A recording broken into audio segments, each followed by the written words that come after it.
It's the first full Friday of high school football on the Jersey Shore. I'm Rich Krampanis. Thanks so much for logging on to shoresportszone.com. We want to take you behind the scenes to show you how we put this show together. We had cameras all around Monmouth and Ocean County, and then we spend all night right here on the Old Edit Bay putting together great action from Friday Night Football. We reached 141 games last year, and our goal is to beat that number in 2016. Let's get started. 8 games of action on our Friday Week 1 show. We start in Red Bank, where the RBC Casey's took on Middletown South in a matchup of superpowers. Shore Sports Zone's coverage of Red Bank Catholic is brought to you by Immediate Care Medical Walk-In of Red Bank. Shore Sports Zone's coverage of Middletown South is brought to you by Angela Alessi and Weichert Realtors. Frank Edgerly is back with RBC's second stint head coaching the Casey's. He was with the Cleveland Browns last year. Middletown South coming off that amazing 12-0 season. We found out they were reloading, not rebuilding on week 1. Opening drive, little trickery. The swing pass to Jaden Key throws it way up there. Look at Max Hazard in double coverage coming down with it. 38 yards down at the 1-yard line. Tom Lang with the bullet pass to Max Hazard, 5 yards. RBC strikes first. The Casey's have a 7-0 lead. But we saw Middletown South's defense settle down in a big way. Lang under pressure. Matthew Tardy right on time. The quarterback sack. And Middletown South has a lot of great talent on the field and some youngsters. Look at the sophomore, Anthony Summy, up the middle, 34 yards. We've got a 7-7 game. Now, the interesting storyline about Anthony Summy, at the beginning of the summer, he was on RBC's roster, but he transferred to Middletown South. Here in the second quarter, you see him running with confidence, and it would lead to this. Anish Agrawal, the transfer from Holmdel, finds Jeremy Joyce, 6 yards. Middletown South with a 14-7 lead. The Eagles' defense was outstanding. This is Ryan Ruzecki with the deflection. Max Imshow, the interception. Last year, Max had 8 interceptions. He was invited to our all-zone banquet, and I have a feeling we're going to see number 22 again because the big difference this year, we're going to see Imshow on offense a lot more. Look at Max Imshow go. Wow, 48-yard run for Max Imshow. 21-7 Middletown South, and then the momentum really is going the Eagles' way. That's a live ball on the kick. What a great job by Aiden McCann to recover. The Eagles take the ball right back. And Agrawal, look at that ball fake. All right, Anish, you faked me out. Great job right there. Agrawal's in the zone from 4 yards out. It's 28-7. And Middletown South was dominating in the first half. Jake Krellin causes the fumble. He falls on it. At the half, we've got a 28-7 Middletown South advantage. But give credit to this RBC team in the third. They come to play. Opening kickoff, it's a fumble. Taj Barandesco recovers. And then a new quarterback in the mix, Steve Lubisher to Brandon Lombana. All the way down to the 15-yard line. And it would lead to this. Lubisher keeps it himself, 3 yards. RBC's still in this game. It's 28-14 in the third. But this play here totally turns the tide. It's a bad snap. Lubisher can't come down with it. Max Imshow's got it, and Imshow takes care of the rest. 30 yards on the scoop and score. Just like that, it's 34-14. Max Imshow is a gamer. And then RBC makes one more great defensive play. That's Matt Ansell, the junior, on the INT. But Middletown South completely dominates the rest of the way. Look at Summy in traffic. Man, 32 yards for Anthony Summy makes it 42-14.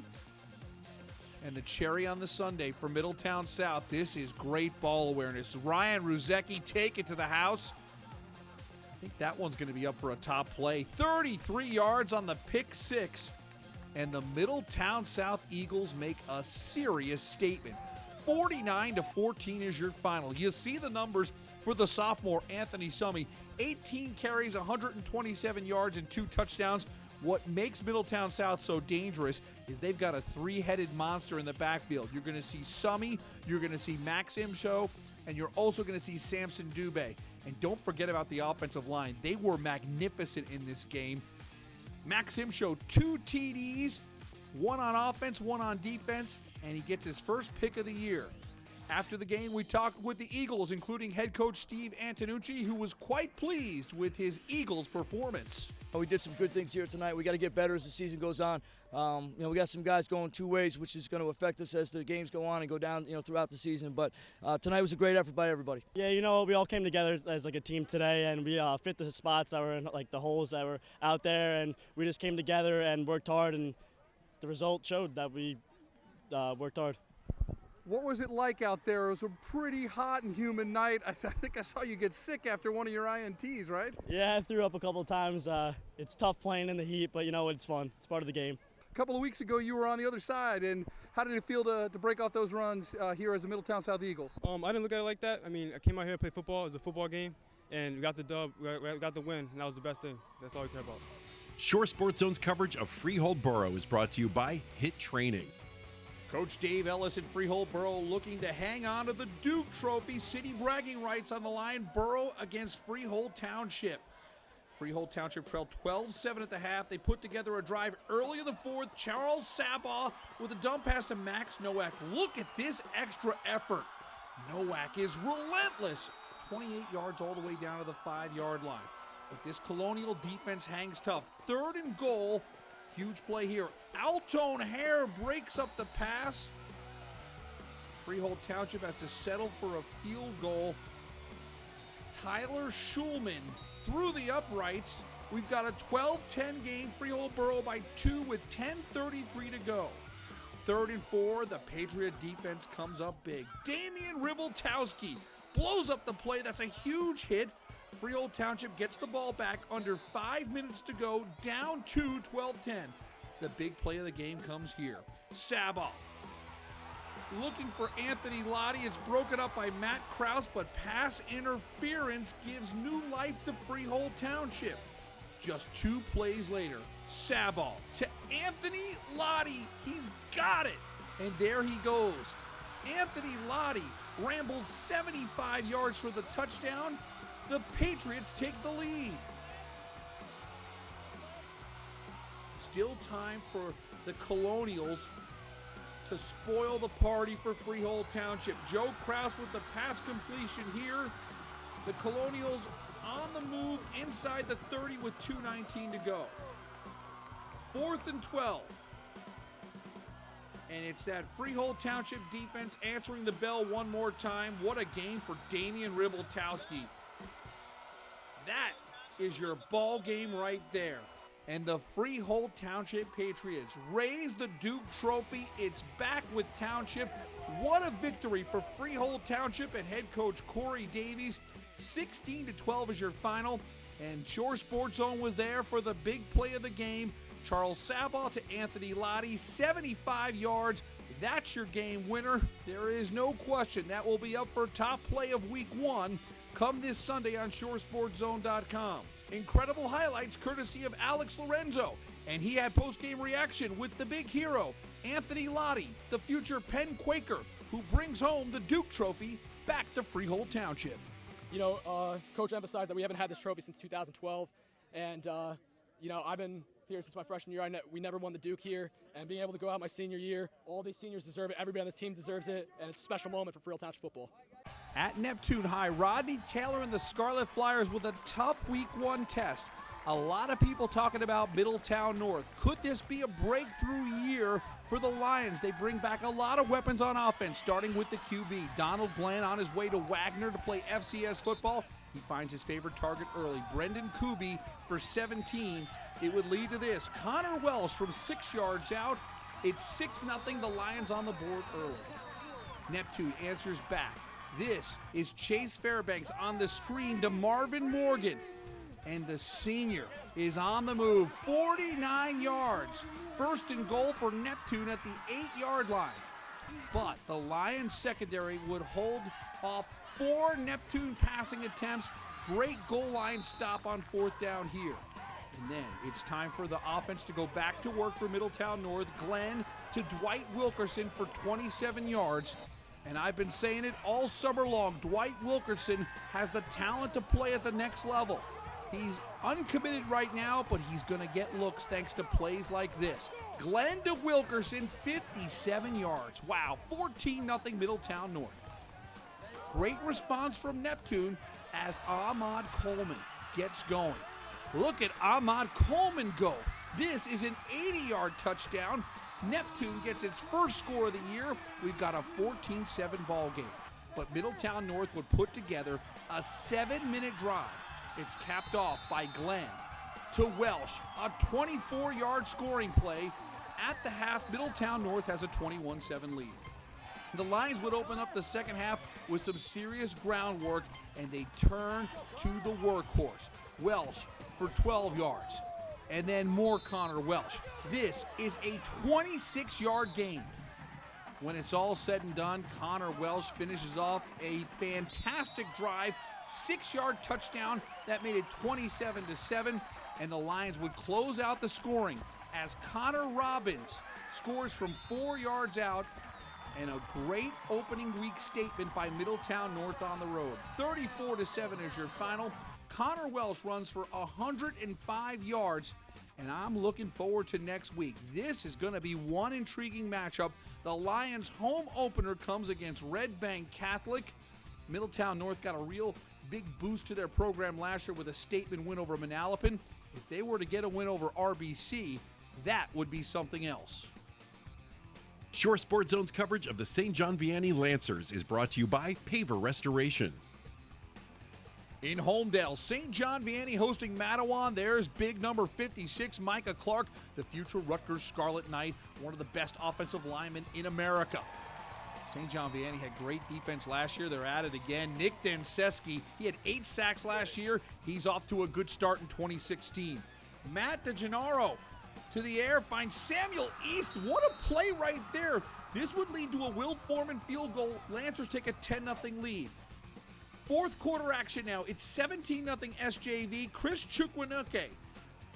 Chuck had a injury scare earlier in this game, was carted off, but he's back with a vengeance. 30-yard touchdown run. That makes it 24-0 Lancers. And Chris Chukwuemeka, I think, is going to be a name to watch as one of the top rushers in the state. He's committed to Villanova. You see the great running right there, the high kicking, the vision. Big game for Chukwuemeka. Great game for Johnny Buchanan. This is his second touchdown run of the game. He closes out the scoring with this run here as St. John Vianney cruises to a 31-0 win over Matawan. You see the numbers for Chris Chukwuemeka. 17 carries, 135 yards, and a touchdown. Certainly was a big scare when he went down earlier in the game, but he came back, looked sharp, and the new look St. John Vianney Lancers offense. So much air attack last year with Anthony Brown, who's off to Boston College now. Looks like it's going to be a little more ground and pound, and it's awfully effective as St. John Vianney opens the season with a shutout at home over Matawan. Shore Sports Zone's coverage of Rumson-Fair Haven is brought to you by Serve Pro of Eatontown Long Branch. What a scene in Rumson. The Dog Pound knows how to bring it, and they had every reason to be fired up. The Bulldogs had a 35-0 lead on Raritan at the half. Second half action, what a great job by this RFH defense, one of the best in New Jersey. That's Jack Woods with the quarterback sack. RFH had 5 sacks on the night, and the scoring closes out with Pete Lucas. And there he goes. Look at Lucas go. Right side, a 47-yard touchdown run for Pete Lucas. It's a pretty one. Congratulations to Jerry Schulte. Picks up his first win as the head coach of the RFH Bulldogs. And it's a 41-0 victory for RFH at home over Raritan. Look at the numbers for Matt Vecchiarelli. 11 carries for 155 yards and 3 touchdowns. Michael O'Connor, the dual-threat quarterback, was committed to Colgate. 5 carries for $114 and 2 scores. Rumson-Fair Haven, once again, is going to be a team to watch as they go for a 4th straight state championship. They've got next week off, and they open 2016 with a convincing win over the Raritan Rockets.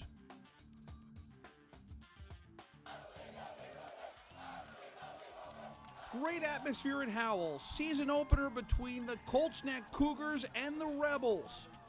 Good opening drive for Colts Neck, an 8-minute-plus clock chewer. Carmen Katina from 9 yards out makes it 7-0, but Howell answers right back. Eddie Morales did some great things through the air. Ryan Mazik, a 31-yard gain. And then Morales fakes the handoff, rolls to his left. He finds Ian Craig in the end zone. We're tied at 7 at the end of 1. The Rebels defense would step up. Check out Michael Ionide bringing down Volk for the sack. And then more Eddie Morales. Look at this great arm strength. Daniel Cacciatore in the middle of the field for a 16-yard gain. It would lead to this. Eddie Morales to Nassim Brantley.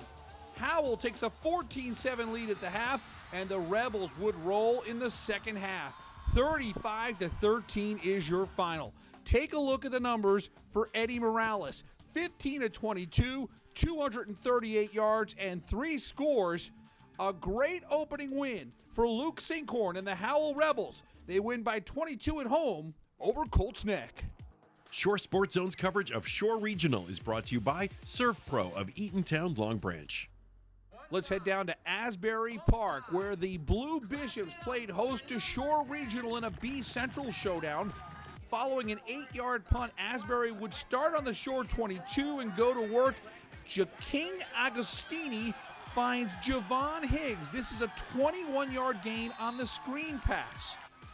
Asbury Park would drive it all the way down to the 1, but the Shore Regional defense comes through big. 4 straight stops. What a goal line stand by the Blue Devils D. 2 plays after that goal line stand, Asbury Park gets the ball back on this forced fumble by Jalen Page. The Blue Bishops in business on the 16-yard line. And here comes Jaking Agostini going to the air. Javon Higgs. 16-yard touchdown. Asbury Park has a 7-0 lead at the half over Shore. And get ready for a shocker. The 20-game win streak for Shore Regional is over. What a tremendous win for Asbury Park. They get a 14-7 win over Shore Regional. The Blue Bishops took a 14-0 lead. A late Matt Pinnell touchdown pass was not enough as Asbury Park pulls off a fantastic victory. 14-7 is your final over Shore Regional. Shore Sports Zone's coverage of Red Bank Regional is brought to you by Navasink Electrical. Let's wrap things up in Little Silver. Red Bank Regional, after that magical 11-1 season in rebuilding mode, taking on JFK-Iselin. A lot of new faces on this RBR roster. That's Nick Arnone with the fumble recovery. Good job by this young RBR defense. And the new quarterback, Chris Brannigan. Good mobility right here. Brannigan on the run all the way down to the 13-yard line. 3rd and goal. We've got a scoreless game in the first half. It's Brannigan to the air. Dan Wagner almost comes up with a fantastic touchdown catch. So the Bucks have to settle for a Joe Flynn field goal. The senior boots it through the uprights. Red Bank Regional has a 3-0 lead. Thanks so much to the Buck Deck for always supporting Shore Sports Zone. Great to give them some Monmouth Building Center t-shirts. One more great defensive play for RBR. It comes here. The INT, courtesy of Noah Mickens. Great run after the catch by Mickens, but RBR could not do anything with that turnover. This is Anthony Del Popolo with a great run. JFK-Iselin takes a 7-3 lead into the half, and they go on to a 27-3 win over Red Bank Regional. So a big road win for JFK-Iselin. Red Bank Regional saw some good things, especially in the first half. A tough test next week. Red Bank Regional hits the road to take on Matawan. And we're just getting started. Remember, every single weekend we have a Friday and Saturday highlight show. We'll be out Saturday afternoon bringing you more high school football action for Monmouth and Ocean County. And don't forget on Sunday, vote for the top play and top performer from week 1. The winners receive Monmouth Building Center game balls. For our team at Shore Sports Zone, I'm Rich Krampanis. Thanks so much for watching our highlight show, and we'll see you later on Saturday with more action on ShoreSportsZone.com.